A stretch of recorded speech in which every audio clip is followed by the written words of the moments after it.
Hello and welcome. You're watching 11 Live and I am Archana Solanki. What a day in Indian politics. Unprecedented developments in Uttar Pradesh right ahead of those crucial assembly elections. A sitting chief minister expelled from his party by his own father for 6 पता चला कि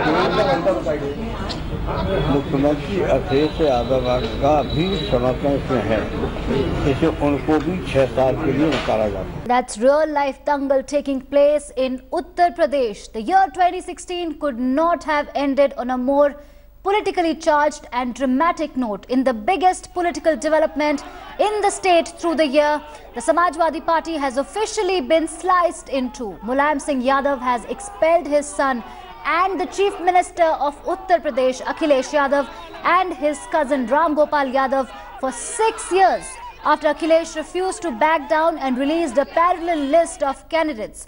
Mulayam, in a surprise press conference, announced the suspension of his son and cousin Ram Gopal Yadav for anti-party activities and warned that those who will support Akhilesh will also meet the same fate. And it was only a matter of seconds after which the young chief minister's supporters descended on the streets in support of their leader.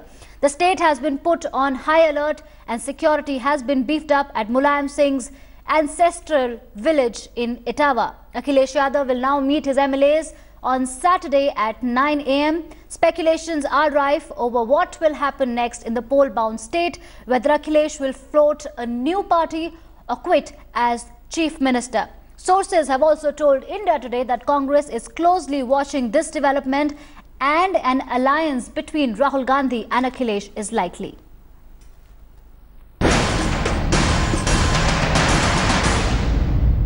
पता चला कि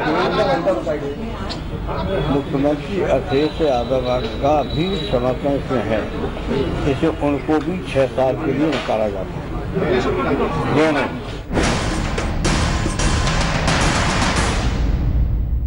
दोनों इन स्थितियों में आपको party की समस्त पदों पर सदस्यता से राजदार करते हुए तत्काल प्रभाव से 6 वर्ष के लिए निष्कासित किया जाता है।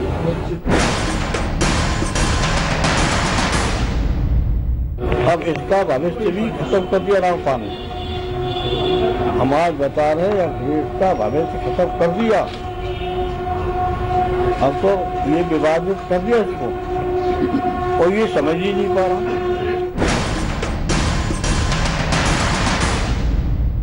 मुख्यमंत्री कौन रहेगा नेताजी? वो हम क्या करेंगे? हम अकेले नहीं करेंगे, आपका साथियों से बातचीत करेंगे। मुख्यमंत्री जी प्रेस जरूरत पड़ेगी राष्ट्रीय कार्यकारी बना देंगे, जरूरत पड़ेगी तो पार्लियामेंट रूल बना देंगे। हम तो बिना पार्टी के नेताओं की राय के बिना कैसे कोई फैसला नहीं करेंगे।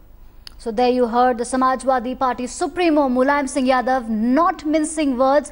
Well, the first reaction came in from Ram Gopal Yadav, who was also expelled along with Akhilesh Yadav, and he slammed Mulayam Singh Yadav, said he doesn't know the constitution of the party and turned the move as unconstitutional. Listen in. Sudden press conference where Mulayam Singh Yadav shook many. A lot of supporters came onto the streets and camped outside Akhilesh's residence. Now let's listen into some of the voices from within the party and some of the Akhilesh's supporters who were chanting Akhilesh Zindabad outside his residence. ये सब जो हो रहा है ये ठीक है, गलत है, पार्टी में हो रहा है, गलत है। So what happens in UP now? Because the big elections are around the corner. India Today's managing editor Rahul Kanwal will now give us a quick lowdown of what are the implications and possibilities after this development. How this could impact the UP Game of Thrones. Number one, the Muslim Yadav vote bank is likely to fragment. Remember, this was the core strength, largely seen as being intact even ahead of the 2017 polls. This could now fragment, with some part of the Muslims of Uttar Pradesh gravitating towards the BSP. No one can be certain what percentage, but remember, the Muslim voters of Uttar Pradesh usually vote en masse. So if they move, it could be a transformational shift away from both the rumps of the SP to the BSP. Weakened Samajwadi Party suits the BJP to some extent, because the more the opposition stays united. Imagine if a Congress SP were to come together with the RLD, you've got some kind of a Mahagathbandhan going. In the absence of that, if the opposition is split like it was in 2014, it suits the BJP. The flip side though is that Akhilesh Yadav is finally free from his family's clutches. This is something that he's been wanting for a long time. Independence, to chart his own course without having to worry about what his uncle and his people like Amar Singh feel about things. So he's finally got that opportunity.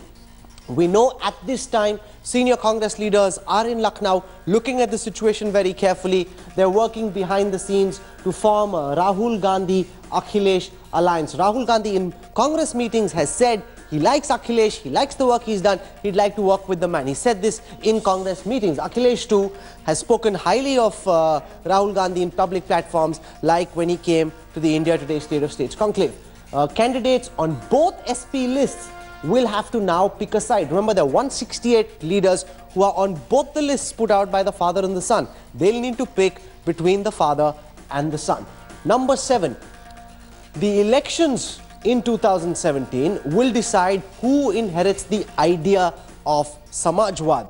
Will it be the Shivpal Mulayam faction or the Akhilesh Ramgopal Yadav faction? Who gets to inherit the idea of Samajwad? Also, Akhilesh now is banking on his development track record to pick up votes beyond just the traditional Muslim Yadav vote bank. And essentially, he's hoping that a lot of the youth in Uttar Pradesh, and this happened in the 2012 assembly elections as well, where a lot of the youth of Uttar Pradesh chose Akhilesh because of the fact that he was young. He's hoping he can now do that beyond caste lines.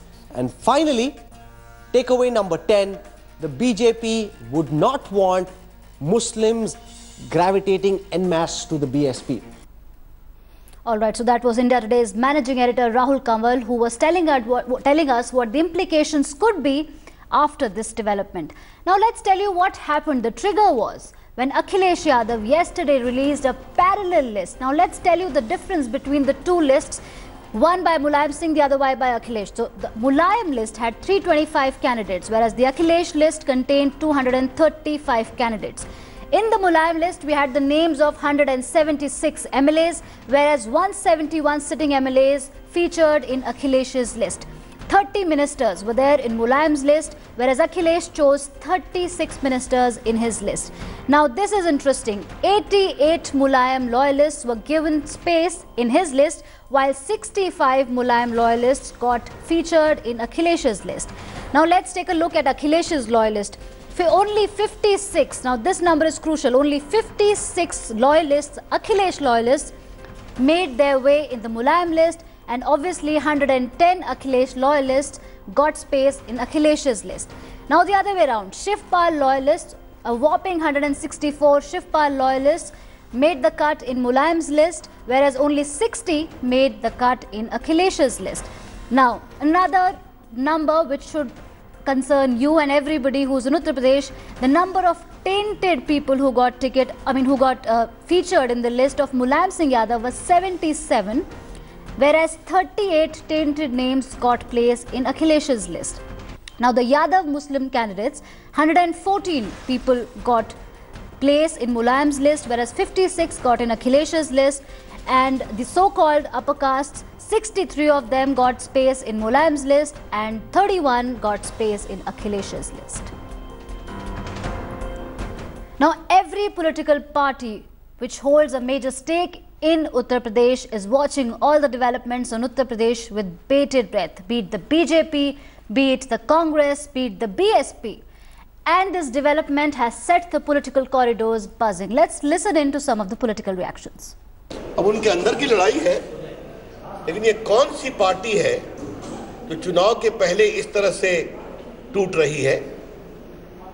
हम Samajwadi party एक रहती तब भी जीतते, दो हो रही है तब भी जीतेंगे, क्योंकि उत्तर प्रदेश की जनता मायावती और मुलायम सिंह और उनकी पार्टी के पूरे भ्रष्टाचार से, कुशासन से मुक्ति चाहती है और उत्तर प्रदेश को विकास के रास्ते पर आगे लाने के लिए डबल बैरल इंजन चाहिए, भारत सरकार और लखनऊ में भाजपा सरकार। मुलायम सिंह का कहना है कि मुख्यमंत्री कौन होगा नया मैं तय करूंगा, तो दूसरा मुख्य अगर अखिलेश नहीं मुख्यमंत्री होते हैं कोई और आता है तो फायदा होगा बीजेपी को। अब ये उनकी बात है, वो तय करे या न करे, क्योंकि वहां उनकी सरकार बनने वाली नहीं है, तो उनकी अपनी कल्पना है। तुम्हें क्या? What is, however, worrisome is the news emanating that BJP is trying to fish in troubled waters as government has become unstable in Uttar Pradesh. They did so in Uttarakhand, where they tried to bring down an elected government and strictures were passed against them by Supreme Court. They did so again by bringing down an elected Congress government in Arunachal. Is BJP going to do the same by misusing the office of governor in UP is a question that will be answered in days to come. Will BJP's central government misuse their power to destabilize the government is another question that will be answered. Sports Ministry has suspended the Indian Olympic Association after the deadline to reply to the show cause notice ended at 5 p.m. on Friday. The Sports Ministry had asked the IOA to reply why scam-tainted Suresh Kalmadi and Abhay Chautala were appointed as life presidents of the association. The ministry had given the Indian Olympic Association 3 days to reverse the decision of appointing the duo, and while the Commonwealth Games scam-tainted Kalmadi relinquished the post, charge-sheeted Chautala continues to remain defiant. Some of the members of the IOA had objected to not having got any prior notice to the appointment of the duo, and IOA Associate Vice President Narendra Batra even quit his post due to the same. Now the ministry has decided not to extend any help, financial or otherwise, to the Indian Olympic Association till the decision on Kalmadi and Chautala is reversed. Mr. Goel, what is the decision that you've taken, because IOA had appointed Mr. Abhay Chautala and Suresh Kalmadi as life presidents, and you said that it will not be tolerated? सरकार ने ये तय किया है कि IOA की मान्यता को सस्पेंड कर दिया जाएगा। ये फैसला बहुत सोच समझ के लिया गया है, क्योंकि आईओए जैसी, इंडियन ओलंपिक एसोसिएशन जैसी सबसे बड़ी संस्था अगर प्राइवेट लिमिटेड कंपनी की तरह उसको चलाएगी तो ये सरकार को मंजूर नहीं है। पहले दिन से ही हमने स्पष्ट कर दिया था कि जिस तरीके से उन्होंने सुरेश कलमाड़ी और अभय चौटाला को लाइफ प्रेसिडेंट बनाया था, जबकि वो चार्जशीटेड थे, वो बिल्कुल गलत फैसला था उनका, क्योंकि आईओसी ने पिछली बार जब अभय चौटाला इलेक्ट हुए थे तभी स्पष्ट कर दिया था कि कोई भी चार्जशीटेड व्यक्ति इंडियन ओलंपिक एसोसिएशन का पदाधिकारी नहीं हो सकता था, और जिसके कारण अभय चौटाला को त्यागपत्र देना पड़ा था जी। तो मैं समझता हूँ जब वो उस समय चार्जशीटेड होते हुए हटे थे और आईओए ने अपने कॉन्स्टिट्यूशन में इस बात को डाला कि चार्जशीटेड व्यक्ति पदाधिकारी नहीं बन सकता, तो इस समय उनकी नियुक्ति बिल्कुल भी वैध नहीं थी। इसलिए हमने तय किया है कि इनकी मान्यता को हम सस्पेंड कर रहे हैं। जब तक कि ये अपने फैसले को वापस नहीं लेते, तब तक किसी प्रकार का भी अनुदान, प्रिविलेजेस, फैसिलिटीज़ आईओए को नहीं मिलेंगी। और ये सब सरकार इसलिए कर रही है क्योंकि सरकार चाहती है खेलों के अंदर गुड गवर्नेंस हो, बेसिक प्रिंसिपल्स जो एथिक्स के हैं वो फॉलो होने चाहिए, और इसके साथ साथ नेशनल स्पोर्ट्स कोड लागू होना चाहिए। अब देश के अंदर लोग ये चाहते हैं कि खेल संघों के अंदर जो गलत बातें हैं उनको दूर किया जाए, इसलिए सरकार कड़ा फैसला लेने के लिए मजबूर है। They were asking for a 15-day time. उन्होंने कहा कि हमारे प्रेसिडेंट नहीं है, यहाँ पे न्यूजीलैंड गए हुए हैं, आपने उसको बिल्कुल डिसमिस्ड इट कंप्लीटली। ये मेरे से प्रश्न मत पूछिए, ये उनके प्रेसिडेंट से पूछिए कि जब अपने शोकास नोटिस में वो लिखते हैं कि शोकास नोटिस में जो बातें हैं बड़ी सीरियस नेचर की थी, तो उनके प्रेसिडेंट को क्या इस समय बाहर जाना चाहिए था? दूसरी बात यह, इसमें पूछने की इसलिए आवश्यकता नहीं है कि आईओसी ने तो पहले से ही स्पष्ट कर दिया है कि कोई भी चार्जशीटेड व्यक्ति आईओए का पदाधिकारी नहीं हो सकता, तो इसमें कोई नई बात नहीं है। तो मैं समझता हूं ये दूध की तरह साफ है। With that, wrap on 11 Live.